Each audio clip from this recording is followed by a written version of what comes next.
नमस्कार मित्रों, आप सभी का स्वागत है हमारे YouTube चैनल शिव की भक्ति में।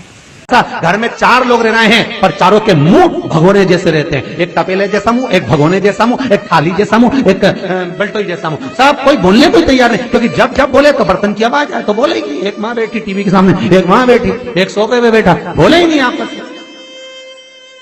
वो सुख गया कहां महाराज।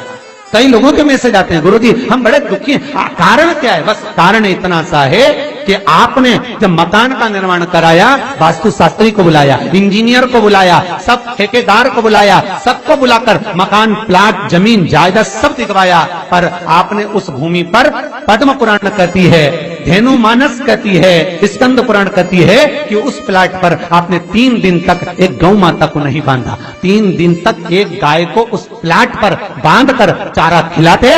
ना वास्तु शास्त्री को बुलाने की जरूरत पड़ती, ना कभी समृद्धि की, ना सुख की जरूरत पड़ती, क्योंकि गाय उस जगह से सारी इंद्रियों को आनंदित देकर सुख प्रदान कर देती है।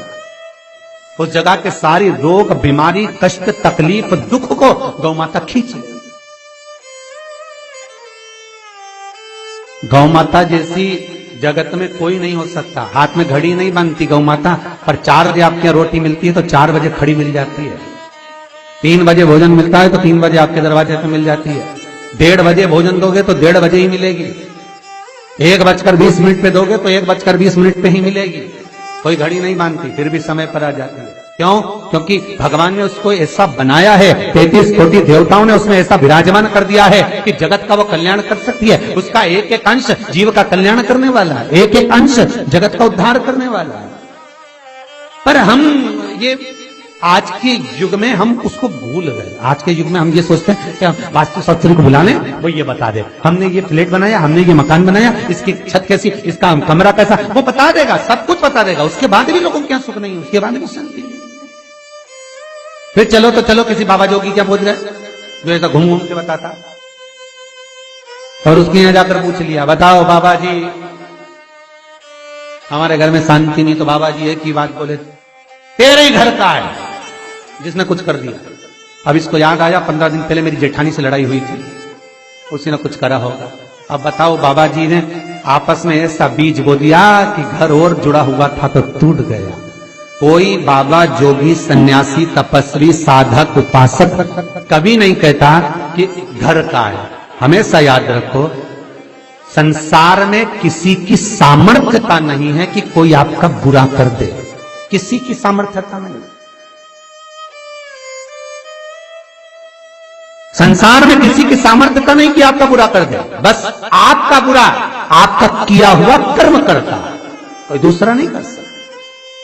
एक नींबू गिर गया दरवाजे पे तो 14 दिन तक नींद नहीं आई। सीसीटीवी कैमरे में देखो कौन पटक के गया, मेरे को तो 3 दिन से शंका हो रही पड़ोसन पे। अब बताओ, जब कैमरे में देख लिया तब मालूम पड़ा बेचारा साइकिल वाला सब्जी लेके जा रहा था उसके घर पे, और नींबू पॉलीथिन से टपक गया। तब सुकून मिला कि ये नींबू, तब सोई आराम से कि पड़ोसन ने कुछ नहीं किया। ना जाने किसने क्या विद्या कर दी, ना जाने कौन में कौन सा टोना मार दिया। केवल एक दीवार ऐसी होती है जहां पर हनुमान जी का चित्र लगाया जाए। हमारा channel Vastu facts, bell icon दबाएं ताकि आप अपडेटेड। चाहे तुम पर्वत उठाने वाला चित्र लगाओ हनुमान जी का, चाहे बैठे हुए लगाओ, चाहे रामायण पढ़ने वाला लगाओ, चाहे लंका दहन करने वाला लगाओ, चाहे राम नाम जपने वाला लगाओ, चाहे लक्ष्मण को संजीवनी देने वाला लगाओ, चाहे मौन मुद्रा में लगा दो, चाहे स्तुति में लगा दो, चाहे भजन में लगा दो। हनुमान जी का कोई भी चित्र लगता है तो ना पूरब में लगेगा, ना पश्चिम में लगेगा, ना दक्षिण में लगेगा। हनुमान जी का अगर चित्र लगता है तो उत्तर की दीवार में दक्षिण को देखते हुए लगता है। केवल एक ही स्थान।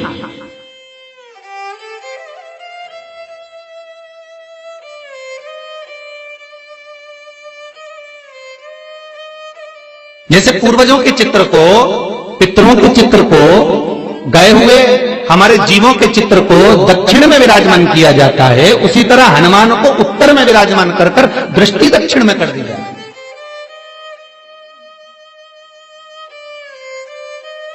घर में हनुमान जी के जितने फोटो होते हैं उसको केवल दक्षिण दिशा में लगा, और उत्तर दिशा में लगा बिठाते थे, और दक्षिण की ओर उनकी दृष्टि होना चाहिए, दक्षिण की ओर उनका मुख होना चाहिए।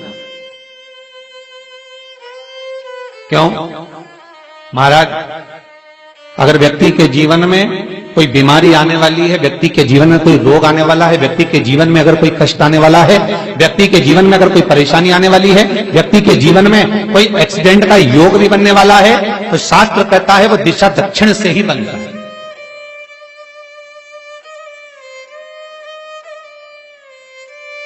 ये दक्षिण जो दिशा है ये यम की दिशा है। यहां संपूर्ण परिवार के साथ यमराज अपने आनंद में निवास करता है। ये दिशा। और जब हमारे घर में, हम ये नहीं करें कि आप हनुमान जी का फोटो लगाओ, हम ये भी नहीं करें, आपके घर में हो और आपने अगर विराजमान कर रखा है किसी दिशा में, तो हमारा तो निवेदन रहेगा, अभी तक आपने अगर जैसा रखा पर एक बार दिशा बदल कर देखना कि रोग, बीमारी, कष्ट, दुख, तकलीफ में आपको लाभ मिला कि ना मिला। हनुमान जी ने केवल दक्षिण दिशा की ओर अगर मुख कर हमने विराजमान कर दिया, फोटो ही विराज दिया। हम ये नहीं कहेंगे आपसे कि आप बाजार से फोटो खरीद के लाओ फिर लगाओ, नहीं, आपके घर में हो तो आप लगा दीजिए, आपके घर में हो तो विराजमान करें।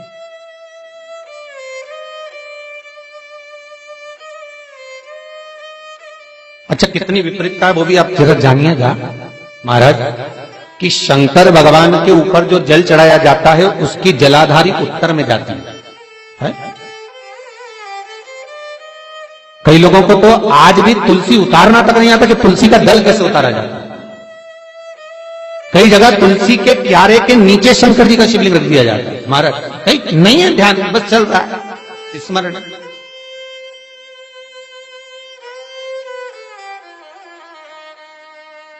भगवान शिव का जो जल जा रहा है वो उत्तर की ओर जा रहा है और हनुमान जी को उत्तर में विराजमान कर मुख दक्षिण की ओर कर दिया जाए। क्यों? प्रबल दिशाओं में उत्तर और दक्षिण महाराज, ये जो दो दिशाएं इनको साधने के लिए कोई देवता आगे नहीं आता। अगर इन दिशाओं को कोई साधने वाला है तो केवल एक देवाधिदेव महादेव ही हो सकता है। काल का हरण करने वाला वो महान काल ही हो सकता है। शिवाय नमस्तुभ्यं श्री शिवाय नमस्तुभ्यं श्री शिवाय नमस्तुभ्यं।